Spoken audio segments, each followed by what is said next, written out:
This is the OMGenomics podcast, a casual conversational podcast about the non-scientific parts of life in the biotech industry.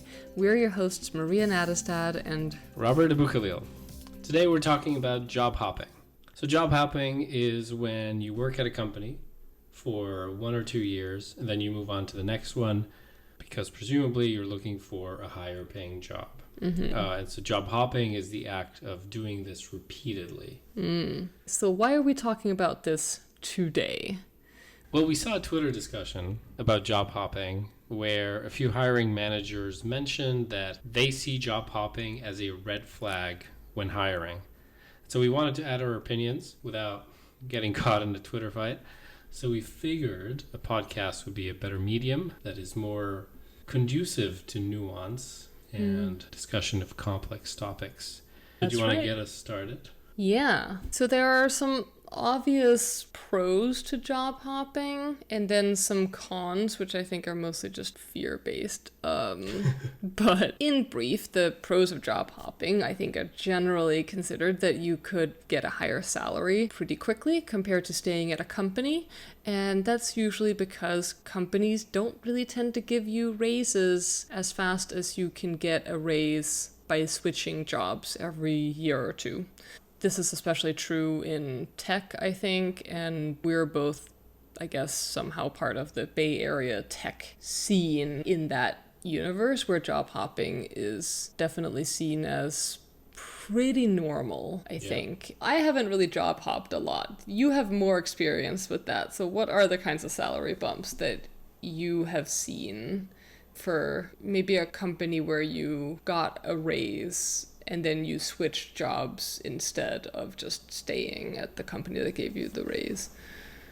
Yeah, and I've seen raises be relatively small, maybe 7 to 10%. Wow, I guess it's actually even higher than I had. I think I had like one raise that was something like 7%, but that was when I was supposedly like promoted to manager. Wow. Yeah, and what would you get by instead changing jobs? I've seen people get 30 to 50% easily. I've seen more. Yeah. So it's a big difference. So it's no surprise that people would do it. Salary is only one thing, though. Yeah. What else? If you just don't like the culture or where the company's going, like if it's not a good fit. Right, so there are many reasons to change jobs in general. You might not be setting out to do job hopping. Exactly. As a strategy. I think that's something that's interesting about the word job hopping is that it implies a certain intent to do this repeatedly. So do you feel judged when hiring managers say things like they did on Twitter, like, oh, it's a red flag, I wouldn't want to hire someone who has only stayed for a year or two at each company they worked at? I will mention my first 2 companies were stints of 1 year. The third one ended up being over 3 years. But when I was interviewing for that third company, they definitely did ask about the short stints. And I explained them. And it was partly just explaining what happened at each place, why I only stayed for 1 year. And also explaining that I haven't left my current company yet. You guys reached out to me, so... Right. Job number 2 had not actually concluded. Had not been hopped yet. Right, exactly. The recruiter had just reached out to you, so you were just like, yeah, no, I'm not leaving unless you guys hire me. I think there are other pros, but we almost think of them as arguments against why hiring managers should be reluctant to hire people who've been job hopping. I think in general, especially for someone junior, if you're just starting your career, staying somewhere for 10 years is probably not what I would recommend. Very true. It can be helpful to get different perspectives by working in a few different places just for your first few jobs. You can better evaluate whether it's a good job, whether it's a good culture, when you have been at a few places already. Yeah. And so I think it's really helpful to job hop, especially when you're more junior. And I wouldn't hold it against someone who's early in their career at all. I agree. Now, if you've done it 10 times for a year each, then I'm like, what happened? Right. But I would still ask you rather than just putting your CV in the trash. I would call up that person and be like, What happened? That must be a fun story. How did you do that? Did you just like go to one startup after another and they all failed, or what? Because that would be a good reason that it happened. I really want to talk about the more moralistic discussions that happen around job hopping. So managers are like, oh, it's a red flag, I wouldn't hire someone. You know, you put all this effort into them and it's like they're disloyal or like as if they're like screwing over the team by leaving. And they're just jumping to the next job to maximize their salary. And especially that point, if they're just looking for a higher salary. I don't know about you, but I work because I need money to live on. Like, I don't do it just for fun. Like, I could do funner things with my time if I wasn't making money. So if I can make more money, I can eventually have more free time. Oh, and that's if you can good. make more money, it means that you might be undervalued where you currently are. Yeah. By definition, if you can get a higher paying job, your current job is underpaying you. They're paying below market rate for you. And by pure economics, you should up and leave. Now, you might stay if you like the job, if there are other things that are valuable about it. Yes. I think that's a really important point you bring up, is that this whole conversation around job hopping tends to assume that, oh, they just go to the next thing. It's a lot of work to get another job. You have to interview a bunch of places, prepare for interview. It's not something that I would ever do just to get a little bit more money. If you got a good thing going, you stay there. Exactly. Right? I think that's why I stayed in my third company for that long, is because it was really good. And I just didn't want to risk leaving while it was good. Right. And you know it's good because you've already been at 2 previous companies. Yes. So now you have enough experience to know when you have a good thing that you want to keep. Exactly. So we have a list of debatable statements generated by ChatGPT. So let's debate some of them. Number 1 here is job hopping is a sign of disloyalty and lack of commitment to an employer. What do you think about that? Disloyalty. Yeah, I'm not a fan of that word because I'm not sure what it means. What does it mean to be loyal to an employer? Right, to a corporate legal entity that doesn't know who you are. Why would you have to be loyal to them? I mean, one of the reasons we wanted to talk about this today is because there's so many layoffs. A lot of people were really shocked to get laid off from companies that they've been loyal to for many years. Yes. I know that it's like really hard to get laid off from a place that you've been working for such a long time. I'm just not surprised that a company is just going to lay off a bunch of workers just because the revenue is not increasing at the rate it used to increase. Whereas if I was running a company, I would probably only lay people off if I had to avoid bankruptcy. I've seen it many times in companies I've worked at, and there's always surprise as to who gets laid off. Even the top performers who you know are essential to the company, have been there for 5-7 years, they still get laid off. And so you're kind of left wondering, well, what does it mean to be loyal to a company if they're not loyal to you back? Exactly. It doesn't really make sense. In California, we have at-will employment. So the company can let you go whenever they want, and you can leave whenever you want. There's some nuances around this, I'm sure, but that's pretty much what it is. It goes both ways, right? Yes, it has to. It should. I think companies can treat people well, but ultimately it's a business relationship. Yeah. And you have to remember that because, you know, I do see some things online where people talk about jobs as if they're inherently exploitative. And I think that's only the case if you don't view it as a business relationship. Maybe another way we can look at loyalty is forget about the employer, the company, the entity. What do you owe your colleagues before leaving? And I think it's often portrayed as the job hoppers leave their colleagues in the lurch. If that is really the case, that is a problem that can be solved, where maybe you shouldn't only have one person who you absolutely depend on Bus factor. Yeah, Or exactly. lottery factor, as we like to think of it. The what? Lottery factor. The lottery factor. Yeah, just to have it be a positive event and not the fact that they like die. Interesting. I like it. I like this a lot better. For those who don't know, bus factor is how many people have to get hit by a bus before your system goes down or company fails. So a lottery is the more positive version of that, whereas how many people have to win the lottery before your system goes down. Another way to deal with the new reality that job hopping is simply going to happen is the teams can get better at onboarding people quickly so that they don't feel like people leave as soon as they've become productive. It takes you a year to get someone to the point where they can be productive? It sounds like a horrible experience for the employee who just started and is doing training for most of a year. That can't be right. It sounds like you need better documentation. You need a less complicated system. Or you need more well-defined roles. Yeah, like as a general rule, a new person coming onto your team should be able to at least get their environment up and running, whether it's, I don't know, a web app or a Python application, whatever it is, within a month or two. And then you can start contributing immediately. I think that's like a reasonable goal. Now, if people leave a job after a month and they do this repeatedly, that would be a huge red flag. I totally agree. Sure. But I think a year is a time frame in which you can learn a lot, be productive, have an impact on at least on your team, if not on the larger company, and potentially move on if it doesn't feel like a place you want to stay forever.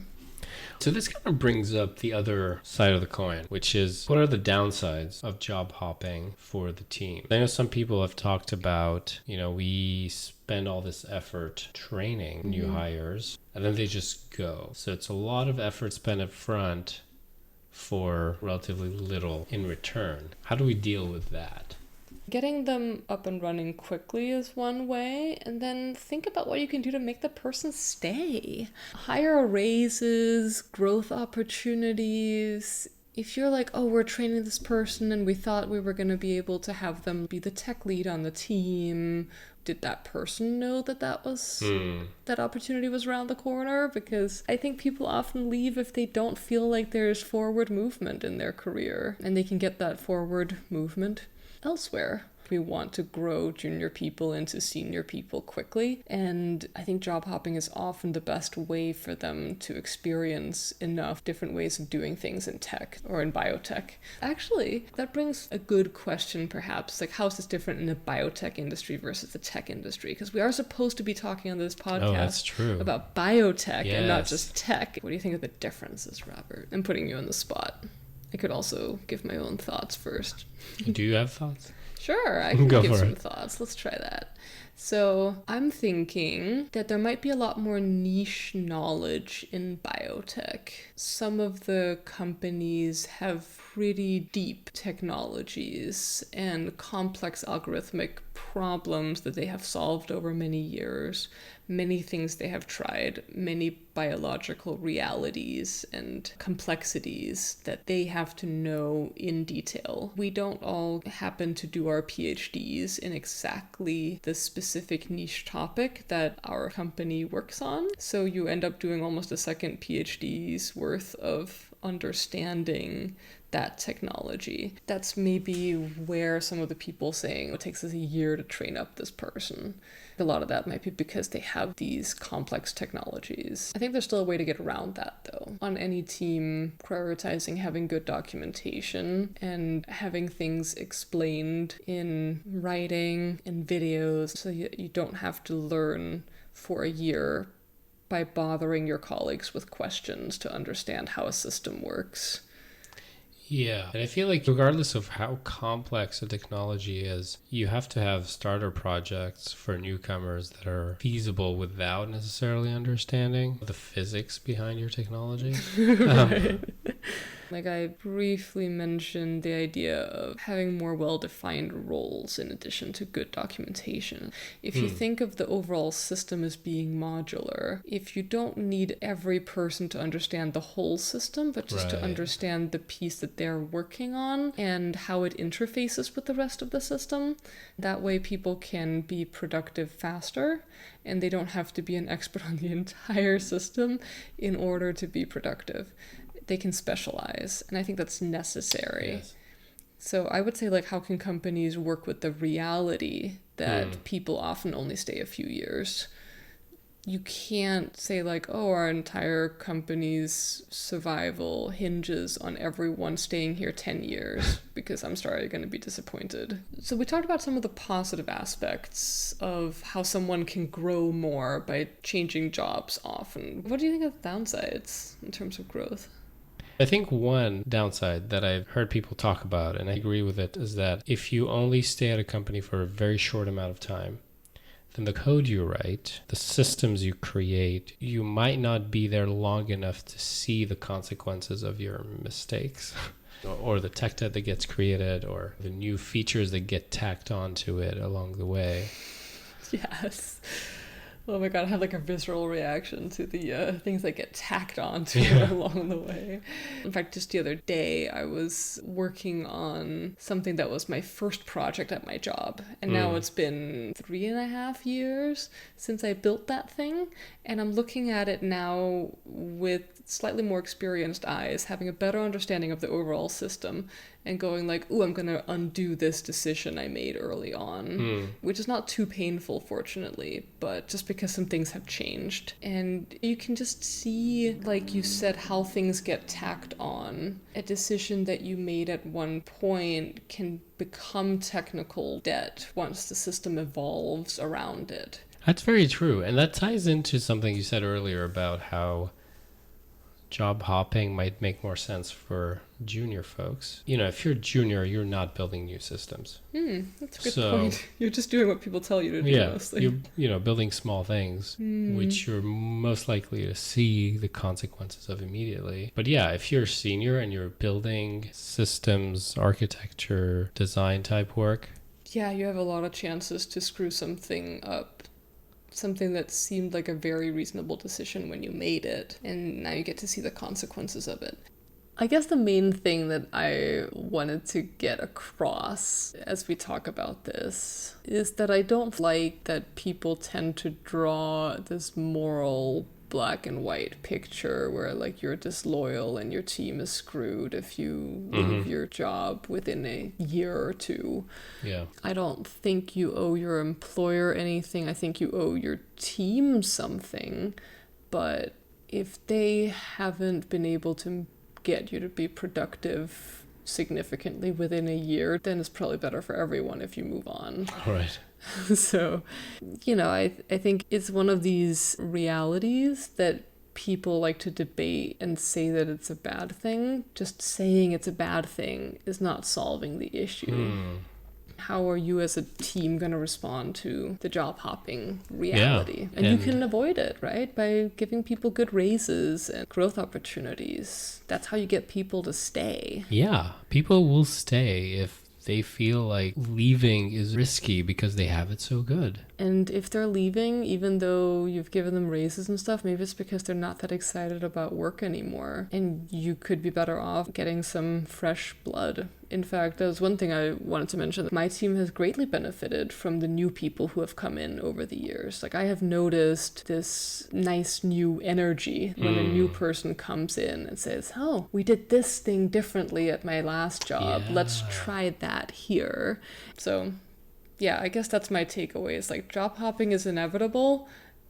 We can learn to deal with it, and the ways that we deal with it are good for the companies and the systems and the teams overall, because it just makes you more resilient in general, and it makes you more productive. It makes everyone more productive if a new team member can get productive fast. That's true. And yeah, and on the side of the individual, I liked our discussion about junior versus senior. I do agree it makes more sense to do more job hopping as you're junior, but then once you're actually building out large systems and architecting things, you want to be around to see the consequences of what you did. But at the end of the day, you can't make yourself stay at a company where you are not happy, whether you've been there for a long time or not. To me, the most important thing is put yourself and your family and your well-being first, because no one else is going to do that for you. Yeah, exactly. I think that's a great place to end. Very All nice. right.